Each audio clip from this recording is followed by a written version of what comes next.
কোরবানি ঈদে তেমন একটা শপিং করা হয় না। তারপরেও যেই টুকটাক শপিং গুলো করেছি সেগুলোই আপনাদের সাথে শেয়ার করছি। আই নো ব্লগটা দিতে অনেকটা লেট হয়ে গিয়েছে। তাহলে চলুন দেরি না করে শুরু করা যাক আজকের ব্লগ। হ্যালো এভরিওয়ান, আসসালামু আলাইকুম, welcome to my new blog. ফার্স্টেই আমি চলে গিয়েছিলাম আড়ং-এ। এখানে আমি আমার দুই বাবার জন্য কিছু ফতুয়া দেখছিলাম।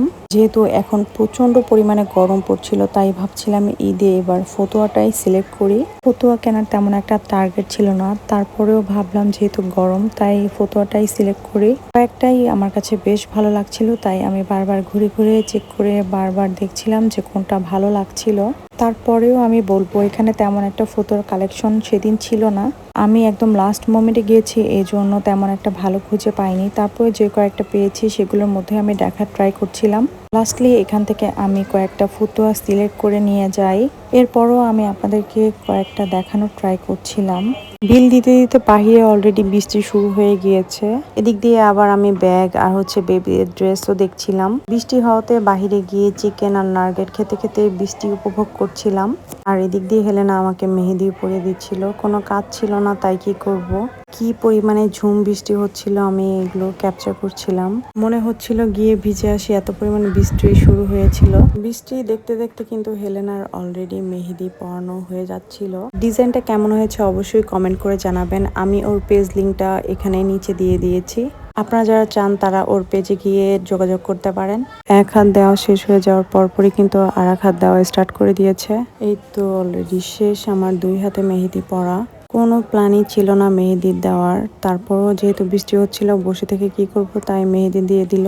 আমি কিন্তু এবার অর্গানিক মেহেদিটা দিয়েছি। এটা এত পরিমাণে ভালো ছিল, স্মুথ ভাবে বের হয়ে আসছিল।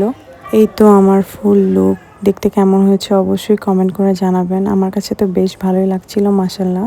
মেহেদি দেওয়া শেষ হয়ে গেলে গিয়ে বের হয়ে দেখি এত পরিমাণে পানি জমে গেছে বৃষ্টি নেমে। রাজারবাগের এই জায়গায় সবসময় একটু বৃষ্টি নামলেই পানি জমে যায়। আমরা এখন চলে যাচ্ছিলাম বেলি রোডের ইনফিনিটিতে। এখানে গিয়ে আমি আমার হাজবেন্ডের জন্য গেঞ্জি দেখছিলাম। ওর যেহেতু ঈদের পরে প্রোগ্রাম আছে, তাই ওকে বললাম যে গেঞ্জি কিনতে।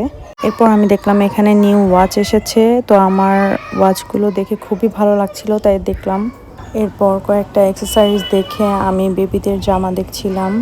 আমি আমার মেয়ের জন্য বা আমার দেবরের মেয়ের জন্য কিছু নিব কিনা সেটাই ভাবছিলাম। বেবিদের ড্রেস কেনা হয়ে গেলে সামনেই কিছু খেলনার দোকান দেখতে পেলাম। আমি সেখানেই গিয়ে ওদের জন্য কয়েকটা খেলনা নিয়ে নিলাম। আমি আমার মেয়ের জন্য কয়েকটা বাবল স্টিক নিয়ে নিলাম। ওর খুবই পছন্দ এই টাইপের খেলনা। এখানে কিন্তু অনেক কিউট কিউট অনেক বেবিদের খেলনা ছিল, যেগুলো দেখে অনেকটাই ভালো লাগছিল। অনেক ইউনিক জিনিসও এখানে ছিল। ওর জন্য আমি বাবল স্টিক নিয়ে তারপর সামনে গিয়ে দেখি ফ্রিজ ম্যাগনেটও ছিল কিছু। বেলি রোডে কিন্তু ঈদের সবসময় মেহেদি স্টল বসে থাকে, এবারও বসেছে। তো আজকের ব্লগটা আমি এখানেই শেষ করছি। সবাই ভালো থাকবেন, সুস্থ থাকবেন, আল্লাহ হাফেজ।